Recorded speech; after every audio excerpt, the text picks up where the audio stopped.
네, 오늘 말씀은 로마서 8장 31절에서 34절까지의 말씀입니다.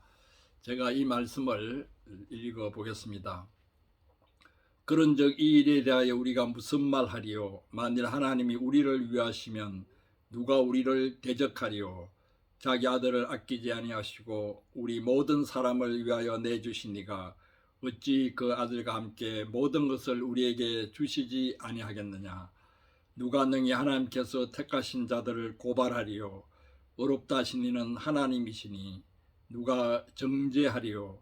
죽으실 뿐 아니라 다시 살아나신 이는 그리스도 예수시니 그는 하나님의 우편에 계신 자요 우리를 위하여 간구하시는 자시니라. 네. 하나님이 우리를 위하시면 이라는 제목으로 오늘 말씀을 생각해 보겠습니다. 제가 대학 교수로 있을 때 학기 말 학생들 성적 처리를 하는 기간이 되면은 여러 항의 메일과 전화들이 오게 됩니다. 왜 성적이 자기 생각보다 낮게 나왔는지 그 근거를 말씀해 달라고 문의를 종종 합니다. 어떤 학생이 한 번은 그 메일로 편지를 보냈는데 당황스러운 경우가 있었습니다. 자기는 한 번도 수업에 결석한 적이 없고 열심히 들었고 시험도 잘 봤는데 왜 A-밖에 나오지 않았느냐고 항의를 했습니다. 그리고 어떤 점에서 자기가 교수님께 실망을 드렸는지 말씀해 달라고 했습니다. 교수님을 실망시켜 드린 점이 있으면은 자기가 고치도록 노력하겠다고 하면서 그 점을 지적해 달라고 간곡히 요구를 했습니다. 그 학생은 아마도 그 이상의 성적을 기대했고 내가 당연히 그런 성적을 자기에게 줄 것으로 예상했던 모양입니다. 그런데 성적이 기대에 못 미치자 그 학생은 내가 자기를 좋지 않게 생각하는 줄 알고 있었습니다. 무엇보다 A- 성적이 되면은 과에서 한참 떨어지는 성적인 줄 오해하고 있었습니다. 그러나 나는 다른 교수들은 몰라도 A 학점을 헤프게 잘 주지 않기 때문에 그 학생이 받은 성적은 과에서 두 번째로 높은 그러한 성적이었습니다. 40명 가까운 학생들 중에 나에게서 A 학점을 받은 학생은 두 사람밖에 없었습니다. A0 한 사람, A- 한 사람, 단 2명밖에 없었습니다. 내가 그 학생에게 답장을 쓰면서 그 내용을 이야기하고 열심히 수업을 들은 학생의 성실성을 좋게 보아서 그런 우수한 성적을 주었다고 말했습니다. 사실 나는 그 학생의 수업 태도가 마음에 들어서 원래 시험 성적보다 한 단계 높여서 주었던 것입니다. 내 답장을 받은 학생이 그런 줄 모르고 오해를 했다면서 사과 편지를 보내왔습니다. 무엇보다 내가 자기를 좋게 생각하고 있다는 사실에 기뻐하면서 격려를 받는 것 같았습니다. 아마 그 학생이 그런 문의 편지를 보내지 않고 마음속으로 계속 오해를 하고 있었다면 나를 대하는 태도가 달라지게 되었을 것입니다.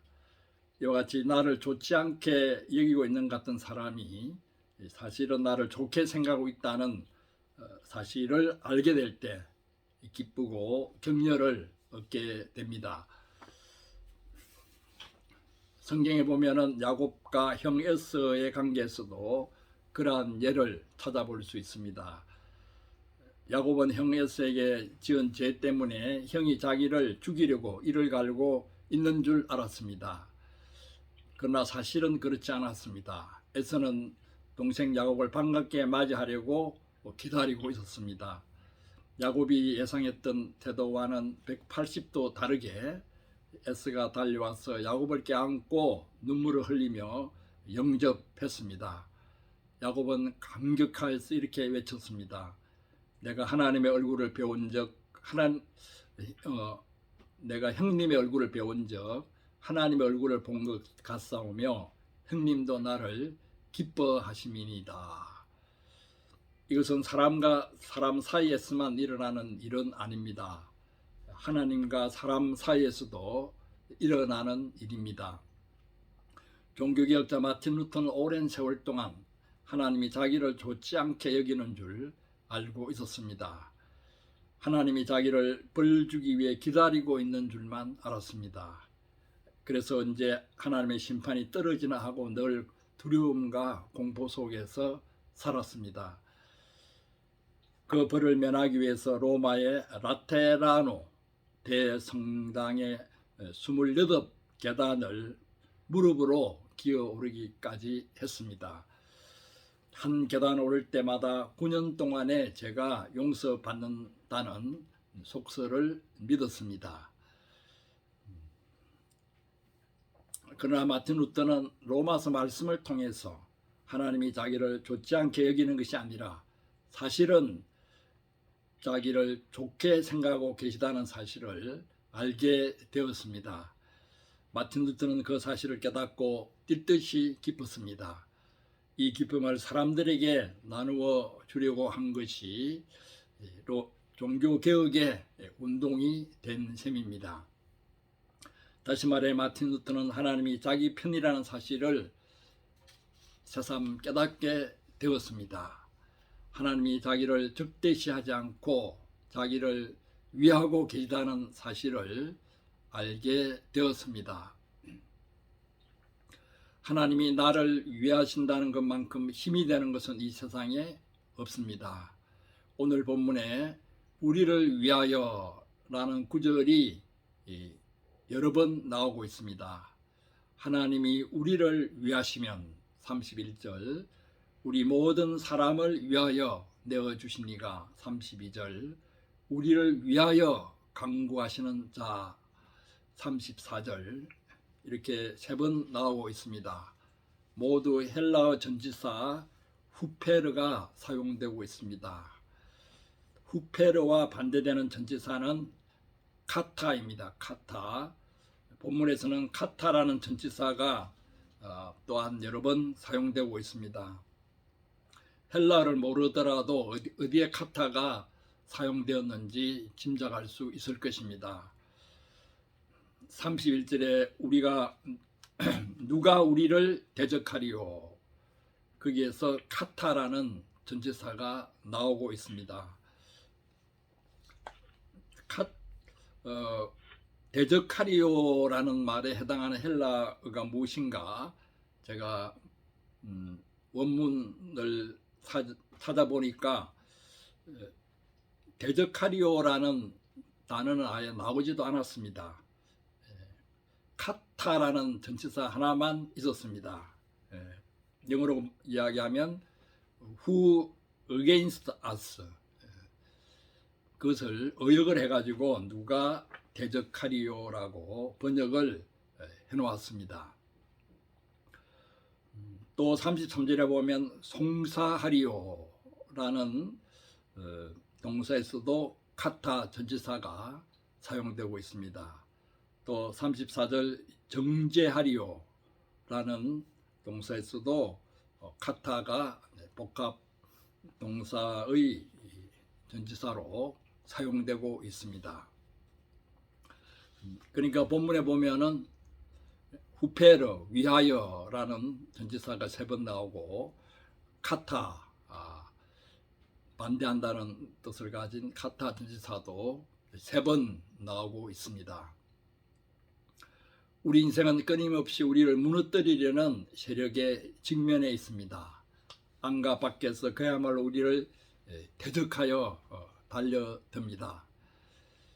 그런 상황을 사도 베드로는 베드로후서 5장 8절에서 이렇게 고백하고 있습니다. 너희 대적 마귀가 우는 사자같이 두루다니며 삼킬 자를 찾나니라고 했습니다. 사자가 포효하면서 사람을 삼키기 위해 두루다니는 것은 베드로 사도가 살던 시대에는 로마 원형 경기장에서 자주 목격하는 광경이었습니다. 사자의 우는 소리만 들어도 간담이 서늘합니다. 그와 같이 우리를 대적하는 세력들이 기척만 내어도 우리가 풀이 죽고 기가 죽습니다.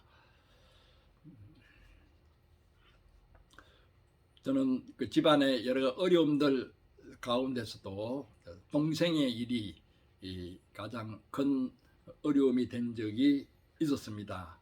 동생이 사업을 하다가 여러 가지 어려움을 당하자 잠적을 해버렸습니다. 동생이 많은 빚을 지고 행방불명이 되자 채권자들이 내가 수업하는 대학 강의실에까지 찾아오기도 했습니다.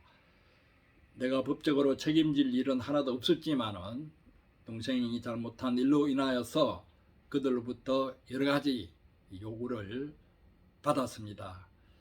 그들은 신사적으로 자기들 사정을 이야기하였지만은 자기들 요구를 들어주지 않을 때 어떤 일이 기다리고 있을지 모른다는 식으로 은근히 협박을 하기도 했습니다.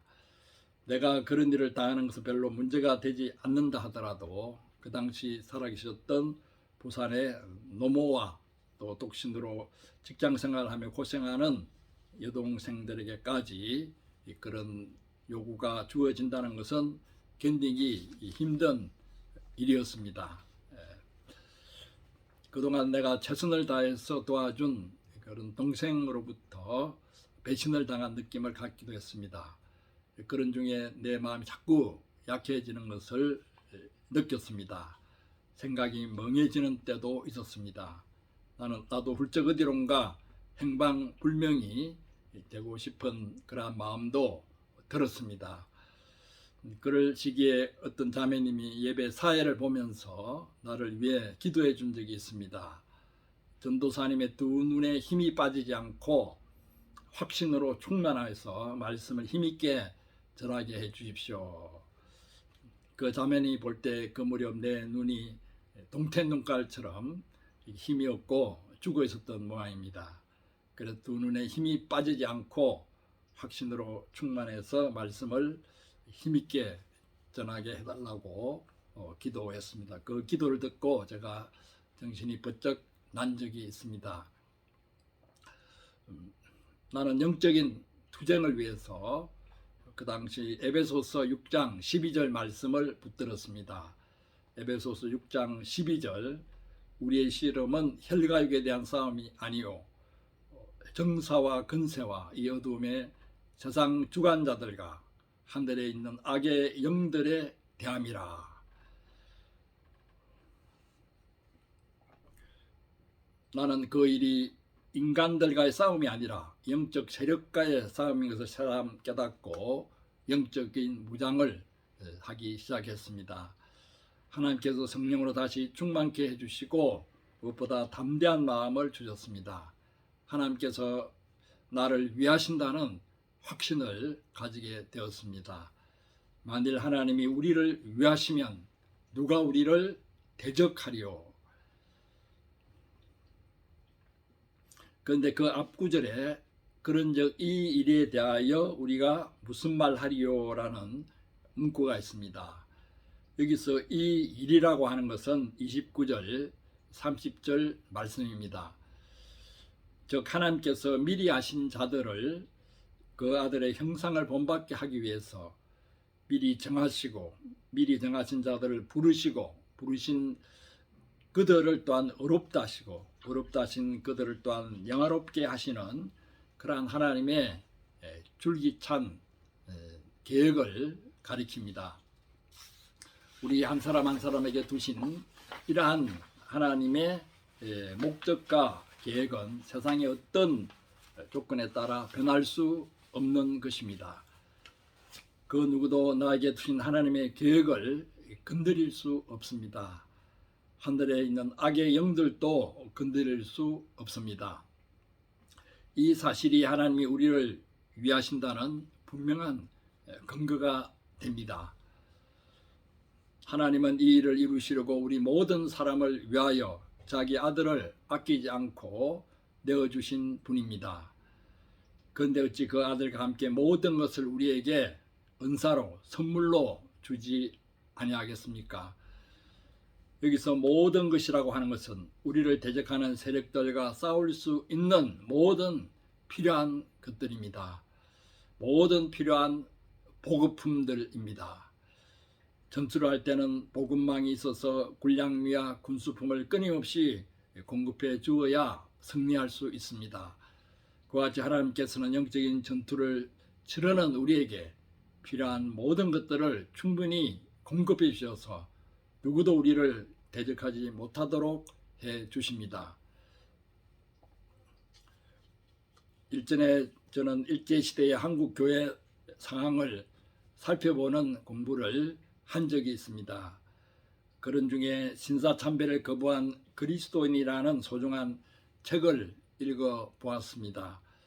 신사참배 거부로 감옥에 갇혔다가 추록한 17명의 성도들 중에 마지막 생존자인 조수옥 여전도사의 간증이었습니다. 1938년 10월에는 일본 경찰이 각 지역별로 기독교인들을 경찰서 운동장에 모아놓고 신사참배를 강요했습니다. 조수옥 전도사가 살던 삼천포 지역도 예가 아니었습니다. 그때 목사와 장로들을 비롯한 모든 교인들이 묵묵히 신사가 세워진 곳으로 나가서 참배할 준비를 했습니다. 바로 그때 조수옥 전도사는 혼자 뒷걸음질을 해서 집으로 돌아와 버렸습니다. 앞으로 다가올 고난을 생각하며 두려움에 떨 수밖에 없었습니다. 그녀는 기도로 무장을 해야겠다 생각하고 어떤 집사님과 와룡산이라는 높은 산으로 올라가서 일주일간 기도를 하려고 했습니다. 그러나 철야를 해가며 목이 터져라 기도해 보았지만은 소용이 없었습니다. 계속 마음 가운데 두려움과 불안이 찾아들었습니다. 그때 조수옥 전도사는 어떤 하나님의 말 음성을 실제로 들은 것도 아니고 이전에 알고 있던 이사야서 43장 1절 2절 말씀이 떠올랐습니다. 그 말씀에 의지해서 기도하고 담대함을 새롭게 얻게 되었다고 간증하고 있습니다. 이사야서 43장 1절 2절 말씀을 읽어보겠습니다. 야곱아 너를 창조하신 여호와께서 지금 말씀하시느니라. 이스라엘아 너를 지으신 이가 말씀하시느니라. 너는 두려워하지 말라. 내가 너를 구속하였고 내가 너를 지명하여 불렀나니 너는 내 것이라. 너가 물을 가운데로 지날 때 내가 너와 함께할 것이라. 강을 건널 때 물이 너를 침몰하지 못할 것이며 너가 불 가운데로 지날 때 타지도 아니할 것이요 불꽃이 너를 사르지도 못하리니. 이 말씀에 의지하고 기도하였을 때 하나님이 나를 위하신다는 담대한 확신을 가지고 그 모든 고난을 견뎌낼 수 있었습니다. 그녀는 90세가 가까워 그런 때가 될 때까지 마산 인혜원 고아들을 60년째 돌보며 봉사했습니다. 하나님이 우리를 위하시면 그 누구도 우리를 대적할 수 없습니다. 하나님이 우리를 위하시면 그 누구도 우리를 송사할 수 없습니다. 하나님이 우리를 위하시면 그 누구도 우리를 정죄할 수 없습니다. 오늘 이 시간 다시금 하나님이 우리를 위하신다는 그런 확신을 가지고 담대함을 가지고 이 세상을 승리하는 교우들 한 사람 한 사람 되기를 축원합니다. 아멘.